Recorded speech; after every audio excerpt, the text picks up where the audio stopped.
Sir రాష్ట్రంలో కూటమి ప్రభుత్వం అధికారంలోకి వచ్చి సంవత్సరం అవుతుంది. సంవత్సరంలో ఒక్కొక్క హామీని అమలు చేస్తున్నామని కూటమి ప్రభుత్వం అంటుంది. ఎటువంటి హామీలు జరగట్లేదని వైసీపీ అంటుంది. అసలు ఈ రెండిట్లో ఏది నిజం అంటారు? అండి ఎందుకు హామీలు జరుగుతుందండి? మొన్నగా తల్లి వందనం ఇచ్చాము, గ్యాస్ బండ్లు 2 ఇచ్చాము, ఇంకోటి ఇస్తాము, ఉచిత బస్సు రేపు ఆగస్టు 15 కానీ ఉచిత బస్సు ఇస్తాము. పథకాలు నిదానంగా చేస్తున్నాము. ఒకేసారి చేయం కాదు, ఒకేసారి ప్లేట్లో పెట్టి తినేస్తామా? ఒకటి ఒకటి ఒకటి తింటాం. అలాగే ఇప్పటికి 2 పథకాలు చేశారు మా చంద్రబాబు నాయుడు గారు. 3వ పథకం చేస్తారు, ఫ్రీ బస్సు. చెప్పుకునే వాళ్ళు చెప్పుకుంటారు, వాళ్ళకి ఏముంది పని బాట లేదు, వాళ్ళు చెప్పుకుంటారు. అంటే రాష్ట్రంలో అభివృద్ధి చేసి ఒక రోడ్లు కానీ మౌలిక సదుపాయాలు ఏర్పాటు చేయడంలో కానీ కూటమి ప్రభుత్వం అయితే విఫలం అయింది అంటున్నారు. ఏమంటే రోడ్లు వేస్తారు. ఇప్పుడు ఒకేసారి ఏరు కదా. ఇప్పుడు 3 పథకాలు చేశారు, డబ్బులు ఉన్నాయి, శాంక్షన్ అయిన డబ్బులు నిదానంగా వేస్తారు. మన కాలనీ రోడ్లో ఫుల్ వాటర్ ప్రాబ్లం ఉంది. సార్ వెళ్ళి 3 రోజులు రాత్రి పగళ్ళు ఉండి వానలో నుంచి వేశారు రోడ్డు. అలాగే డబ్బులు శాంక్షన్ అవుతే వేస్తారు. రోడ్లు లేకుండా ఉంటారు కదా. ఇప్పుడు ఎలముదులు చూడండి, ఎలముదుల్లో పోయినసారి గవర్నమెంట్లో మొత్తం రోడ్లు వేశారు, సిమెంట్ రోడ్లు. దీనికి డబ్బులు శాంక్షన్ అవుతుంది, గవర్నమెంట్ నుంచి శాంక్షన్ అవుతుంది, మొత్తం రోడ్లు వేస్తాము, లేకుండా ఉండము. అంటే కొన్ని పథకాలను అమలు చేయలేక కొంతమందిని తప్పిస్తున్నారు. ఒక 70 లక్షలు తల్లికి వందనం పడాల్సింది 50 లక్షల మందికి ఇచ్చారంటున్నారు. అది నిజమేనంటారా? అది ఏమైనా పబ్లిక్ చెప్పారా? వీళ్ళు చెప్తున్నారు. పబ్లిక్ చెప్పలేదు కదా. మాకు రాలేదు, మా 4 పిల్లలకి 2 ఇచ్చారు, 3 రాలేదని చెప్పలేదుగా. జగన్ గారి ప్రభుత్వం చెప్పారు. ఏం చెప్పారు? అందరికీ వేస్తామని అన్నారు. వాళ్ళ ఆవిడ చెప్పింది, ఈయన చెప్పాడు మీటింగ్లో, అందరికీ ఇస్తాము అన్నారు. కానీ ఇంటికి ఒకళ్ళకి చెప్పి తర్వాత వీళ్ళు మళ్ళీ ప్లేట్ మార్చారు. అలాగే బాబు గారు మార్చలేదుగా. 5కి ఇచ్చాము, 6కి ఇచ్చాము, 3కి ఇచ్చాము, 4కి ఇచ్చాము, అందరికీ ఇచ్చాము తల్లి వందనం డబ్బులు. అది అంటే ఈ స్కూల్ యూనిఫామ్లు అన్నిటి మీద అయితే సర్వేపల్లి రాధాకృష్ణ గారు బొమ్మ వేశారు, బాగానే ఉంది. అయితే ఈ యూనిఫామ్ అనేది క్వాలిటీ లేదు అని చెప్పి సోషల్ మీడియాలో వాళ్ళు అయితే వైరల్ చేశారు. ఇది నిజమేనంటారు? అసలు ఇప్పుడు యూనిఫారం క్వాలిటీ జరిగింది మీకు ప్రెస్లో కానీ మీడియాలో కానీ కనిపిస్తున్నారు. పిల్లలు వేసుకున్నారు, చాలా బాగుంది, ఇచ్చింది డ్రెస్ అంటున్నారు పిల్లలు. క్వాలిటీ లేకుండా ఏం చేస్తావు? కోల్డ్ ఉంది, అది యూనిఫారం క్వాలిటీ ఉంది. అందరు స్కూల్ పిల్లలతో చెప్పించండి, నాకు ఇది బాగలేదు ఇవ్వలేదు చెప్పి ఆ మాస్టర్లతో పిల్లలు చెప్పించండి. వీళ్ళేముంది, ఈ కుక్కలు మరుగుతుంటాయి, ఇదంతే, ఏమేమి పట్టించుకో వాళ్ళతో.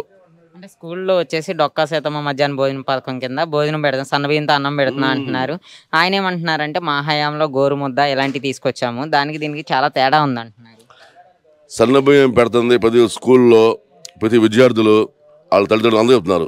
పోయినసారి గవర్నమెంట్లో సరిగ్గా లేదు, పురుగులో చెయ్యి రైస్లో సరిగ్గా పెట్టేవాళ్ళు కాదు. ఇప్పుడు బాబాను గురించి మా పిల్లలు సన్నబియ్యం తింటున్నారు, మంచి పుష్టికాహారం ఇస్తారు చెప్పి ప్రతి కుటుంబంలో చదువుకునే పిల్లల తల్లిదండ్రులు ఆల్రెడీ ప్రెస్ మీట్లో మాట్లాడుతున్నారు. అవి వస్తున్నాయి కాడ. అంటే ఇప్పుడు ఈ రేషన్ బియ్యం కూడా ఇంటింటికి వెళ్ళి ఇచ్చేవాళ్ళం, అది కూడా తీసేశారు, వాహనం కూడా తీసేశారు. ముసలా ముతక వాళ్ళు అందరూ ఇబ్బంది పడుతున్నారు అంటున్నారు. ఇంటికి వెళ్ళేసి ఎలా ఉంటుందండి, ఇక్కడ మొత్తం లైన్ 10 ఇళ్ళు అనుకోండి, ఆ బండి కూడా ఇక్కడ ఆపుతున్నారు. ఆ 10 ఇంట్లో ఆడవాళ్ళు లేచి ఆ లైట్ల మీద గిడ్డల మీద వచ్చేస్తున్నారు, రోడ్ల మీద. వాళ్ళకి కొంచెం నిసెన్స్గా ఉంది. డిపో ఉంది అనుకోండి, ఆయన పని చూసుకుని సాయంత్రం వస్తాడు, అలా ఆయన బండి మీద తీసుకొస్తాడు, తీసుకొచ్చి ఇంట్లో పెట్టేస్తాడు. వచ్చేందంటే ఇక్కడ నుంచి ఉంటే వాళ్ళ ఆడవాళ్ళు మొత్తం వస్తాము, రోడ్ల మీద నుంచి ఉంటాము, అది నిసెన్స్గా ఉంటుంది. అది దానికోసమే డిపో పెట్టింది. అంటే పెన్షన్లు అయితే ఒకసారికి 4,000 రూపాయలు పెంచారు, కానీ కొన్ని పెన్షన్లు అయితే తీసేయడం జరిగింది అంటున్నారు. అది నిజమేనా? కొత్త పెన్షన్లు అంటే ఇప్పుడు ఆరోగ్యం బాగుండే ఏజ్లో వాళ్ళకి ఫోకస్ ఎక్కించారు, కొన్ని ఎక్కించున్నాయి, అవి తీశారు. అరువుకి ఇచ్చారు, అరుదులకు తీశారు. అందుకని అరుదుగా ఎలా ఇస్తాము ఇవ్వం కదా. దానికి ఉన్న వాళ్ళకే ఇచ్చాము, లేని వాళ్ళకి తీసేస్తాము. లేని వాళ్ళకి ఎలా ఇస్తాము? అలా ఇవ్వంగా మేము. మా గవర్నమెంట్లో చంద్రబాబు అలా చేయరు, తప్పుడు పని. దానికి సంబంధించిన వాళ్ళకే ఇస్తారు, సంబంధించిన వాళ్ళు తీసేస్తాము. అదే తప్పే ఉంది అది. అంటే ఇప్పుడు మనం విజయవాడ నగరం వచ్చేసి రాజధానికి దగ్గరగా ఉంది. రాజధాని నగరం అనేది ఎన్ని సంవత్సరాల్లో పూర్తవుతుంది అంటారు? చంద్రబాబు గారి హయాంలో పూర్తయిద్ది అంటారా? దేవుడి దయల్లా పోయిన ఎలక్షన్లో గెలిచుంటే బాబు గారు ప్రజలు నమ్మి ఈడి దొంగ మాటలు నమ్మకుండా, జగన్ గారి దొంగ మాటలు నమ్మకుండా పోయినసారి గెలిపించుంటే బాబు గారికి ఈ పార్టీకి సింగపూర్లో తయారేది మన విజయవాడ. ఇప్పుడు 5 సంవత్సరాలు ఉంది టైము, పెట్టుబడి రావాలి.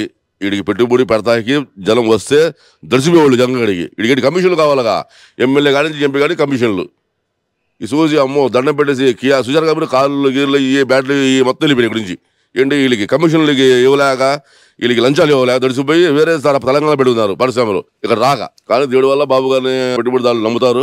ఒక 2-3 సంవత్సరాల్లో కానీ మన దిగేదాకా కానీ ఒక 75%, 70% మేము చేస్తాము. రాజధాని మొత్తం పూర్తి చేస్తాము. నెక్స్ట్ ఎలక్షన్ మాకు నమ్మి ప్రజలు మళ్ళీ ఓట్లేస్తే నెక్స్ట్ ఎలక్షన్కి సింగపూర్ చేసి చూపిస్తాము ప్రజలకి. అంటే సింగపూర్ చేస్తానని చెప్పి చంద్రబాబు చెప్తున్నారు. ఈ నెపంతో ప్రజల దగ్గర నుండి, అంటే రైతుల దగ్గర నుండి భూములు బలవంతంగా లాక్కుంటున్నారు అంటున్నారు. అది నిజమేనా? మీరు అమరావతి వెళ్ళండి, ఒక్క రైతు దగ్గర బలవంతంగా లాక్కొని చూపిస్తే దానికి మేము ఆన్సర్ ఇస్తాము. ఒక్కరికి చెప్పించండి బలవంతంగా నాకు లాక్కుందని చెప్పి. వాళ్ళు స్వయంగా బాబు గారికి నమ్మి డెవలప్మెంట్ కోసం వాళ్ళ పిల్లల భవిష్యత్తు కోసం ఉద్యోగాలు వస్తాయి ఏంటి మన ఆంధ్రప్రదేశ్ బాగుపడదని చెప్పి స్వయంగా వాళ్ళు ఇచ్చారే కానీ ఎవరు బలవంతంగా ఒక్క సెంటు భూమి కూడా లాక్కోలేదు. లాక్కొచ్చింది ఇప్పుడు లాక్కి దొంగతనం చేసి ఉదయన్ రెడ్డి గారు జైల్లో ఉన్నాడు. రేపు లేకపోతే వాళ్ళ బాబు జైల్లో ఉంటాడు. దాంతో జగన్ ఉంటాడు జైల్లో. వాళ్ళు ఉంటారు లాక్కుంటాం, దోచుకుంటాం, స్కాములు చేస్తాం. వాళ్ళు తెలుసు, బాబు గారు వాళ్ళు తెలియదు. డెవలప్మెంట్ చేస్తాం, బాబు గారు తెలుసు. అంటే రాష్ట్రం మొత్తాన్ని అభివృద్ధి చేద్దామని చెప్పి మేము 3 రాజధానులు పెడదాం అనుకున్నాం. ఈ పాటికి మేము అధికారంలో ఉంటే 3 రాజధానులు కట్టేవాళ్ళం, వీళ్ళు ఒకటి కూడా కట్టలేదు అంటున్నారు. 3 రాజధానులు కట్టే చేస్తారండి. 3 రాజధానులు వైజాగ్లో ఒక రాజధాని, ఇక్కడ ఒక రాజధాని. ముందు ఋషికొండ కొట్టేశాడు. వైజాగ్లో వెళ్ళి ఋషికొండ ఉన్న దాన్ని కొట్టేసి పెద్ద ప్యాలెస్ కట్టేశాడు. ముందు అది అవుతారు. ముందు దానికి సమాధానం చెప్పమండి. ముందు నిక్కర సమాధానం చెప్పండి. ముందు ఈ జగన్ గడికి ముందు వాళ్ళ అమ్మాయిల ముద్దు లేదు, ఆ చలిలో ముద్దు లేదు. వాళ్ళ మీద కేసు చేసి ఆడిని సంపుతాన్ని భయమేస్తుంటే, వాళ్ళ అమ్మ మీద దండం పెడుతుంటే, వాళ్ళ చలి దండం పెడుతుంటే ఇంకా ప్రజల్లో నమ్ముతారు ఈ దొంగల్ని. ఈ దొంగ మాటలు మాట్లాడతారు వీళ్ళు. మాకు మాట్లాడతాం రాదు, దొంగ మాటలు మాట్లాడడం. చేసే పని చెప్తాము, చేసి చూపిస్తాము. వీళ్ళు ఫోకస్ గాళ్ళు ఏంటి, ఫోకస్ మాటలు మారుతారు. వాళ్ళు బతుకు అంతే. అంటే ప్రజల దృష్టి మరల్చడానికి ఎటువంటి పథకాలు అమలు చేయలేక ఈ కేసులు అన్ని పెడుతున్నారు అంటున్నారు. కేసులా అంటే ఇప్పుడు లిక్కర్ స్కామ్లు ఉన్నాయి, అది మేము కావాలని పెడుతున్నామా? ఇది సిబిఐ మేము కాదుగా. ఈ ప్రభుత్వం అని ప్రభుత్వం చేసుకుంటుంది. ప్రూఫ్లు ఉన్నాయి, సాక్ష్యాలు ఉన్నాయి. కోర్టు ఏమో గుడ్డుది కాదు కదా. ప్రూఫ్లు ఉంటాయి కదా పెట్టింది కేసు. ఇప్పుడు పోలీస్ స్టేషన్కి వెళ్తాం, కంప్లైంట్ పెడతాము. నేరం చేస్తామంటేనే అలా చేస్తారు, సబ్జెక్ట్ పంపిస్తారు. నేరం చేయకపోతే ఎందుకు పంపిస్తారు? అలా నేరం చేసేకరకే అందరూ అనుభవిస్తున్నారు, అందరూ జైల్లో ఉన్నారు, అందరూ వెళ్తున్నారు. అది అంటే రాష్ట్రంలో మొత్తం నారా లోకేష్ అయితే శాసిస్తున్నారు, రెడ్ బుక్ రాజ్యాంగం నడుస్తుంది అంటున్నారు. రెడ్ బుక్ రాజ్యాంగం నడుస్తుందంటే ఆ టైంలో కూడా మా నాయకులు హింసించారు. మేము అలా హింసించలేదు. మేము చట్టంగా అప్పచెప్పేసాం. వాళ్ళు చేసినవి వాళ్ళు ఆఫీసులో చూస్తున్నారు, ఆ న్యాయస్థానం చూస్తుంది, వాళ్ళ ఆఫీసుకు సంబంధించిన వాళ్ళు చూస్తున్నారు, వాళ్ళు పట్టుకుంటున్నారు, అరెస్ట్ చేస్తున్నారు. అందుకని మేమేమి పట్టుకోలేదు, అరెస్ట్ చేయలేదు. వాళ్ళకి మళ్ళీ దామధర కావాలి, పుస్తకం కావాలి, డబ్బులు కట్ట మంచం కావాలి. అలా మా నాయకుడే వల్ల 56 రోజులు అలా ఉన్నారు కదా రాజమండ్రి జైల్లో. మామూలుగా ఉండాలే కానీ వీళ్ళకి మళ్ళీ నాటకాలు చేయాలి. అంటే మిథున్ రెడ్డి అయితే ఏమంటున్నారంటే నేను కడిగిన ముత్యంలాగా బయటకు వస్తాను, నేను ఏ తప్పు చేయలేదు అంటున్నారు. సరే రమ్మనండి, వాళ్ళకి అంత నమ్మకం ఉంటే రమ్మనండి, మంచిదే కదా. వాళ్ళు నేరం చేయకపోతే దూరిపోతే అందరికీ మంచిదే. ఎవరు చేసినా నేరం చేస్తే లోపలికి వెళ్ళాల్సిందే. నేను చేసినా మీరు చేసి వెళ్ళాల్సిందే. కడిగిన ముచ్చలకు వస్తే మంచిదేగా. అది ఆఫీసులు ఫాల్స్ అవుతారు. మాకేమవుద్ది, మేము పెడుతున్న కేసులు అది ఆఫీసులో చూసుకుంటున్నారు. ఆ స్కామ్ గురించి వాళ్ళే చూస్తున్నారు. డిపార్ట్మెంట్ వాళ్ళు దానికి పరిష్కారం వచ్చుకుంటారు. మాకు సంబంధం లేదు అది. అంటే 2014 నుంచి 2019 వరకు, అలాగే ఈ సంవత్సరం పాలనలోనే మద్యం ఏర్లై బారుతుంది టీడీపీ ప్రభుత్వంలో అంటున్నారు. మీరు చూడండి ఎక్కడ ఏర్పడుతుందో. చాలా మంది చిన్న చిన్న వ్యాపారస్తులు, రిక్షా వాళ్ళు అది 70 రూపాయలది చీప్ లెక్కలు తాగి కనీసం మన ఎలమదుల్లోనే మా ఎలమదులు గ్రామం ఉన్నది. ఎలమదులు గ్రామంలోనే ఒక 34 మంది చనిపోయారు రిక్షా వాళ్ళు ఆ స్ప్రింట్ తాగి. ఏం లేదు, ఒట్టి స్ప్రింట్, దాంట్లో అది రంగు వేసేస్తాం. తాగితే వాళ్ళు అడుగు ఎక్కేస్తుంది. దాడికి ఎక్కేసి అడు ఏం మాడతలేదు, ఏం కాదు. తినేసి కిడ్నీలు పోయి కనీసం ఒక 15-20 మంది చనిపోయారు ఎలమదులు గ్రామంలోనే. అలాగే అలాంటి నాకి రకం ముందు ఇస్తలా అది బ్రాండు ఏంటి, అది ల్యాబ్లో చెకింగ్ అయ్యి వచ్చే బ్రాండే తప్ప వీళ్ళకి మళ్ళీ ఇళ్ళలో తయారు చేసిన బ్రాండే ఇస్తలా. అది ఈ స్కామ్లో వచ్చేసి సొమ్మునంతా ధనాన్నంతా అన్ని ప్రజల కోసం వాడారంటారా, లేకపోతే ఏం చేశారంట? ఏమంటే ప్రజల కోసం వాడారంటే మొన్న చూసారు కదా మీరు, మీడియాలో మాట్లాడుతున్నారు. పొద్దున చెయ్యి పెట్లు డాబాలు పెట్టేవాళ్ళు సాయంత్రం వచ్చి గవర్నమెంట్ వెహికల్స్లో టప్పెట్లు సెల్లు చెప్పి అవి మొత్తం ఆ డబ్బులే. ఆ డబ్బులు ప్రభుత్వం ఎందుకు వాడతారండి వీళ్ళు వాడేవైతే అమ్మ ఎందుకు రివర్స్ అవుతుంది, చెల్లి ఎందుకు రివర్స్ అవుతుంది. వీళ్ళకి అదేం లేదు. ఎంత కీలమైన పరిస్థితి అయినా వీళ్ళు దోచుకుంటాం, దాచుకుంటాం, లేదా దరిపిస్తాం అవతల వాళ్ళని, లేదా సంపుతా అంటాము.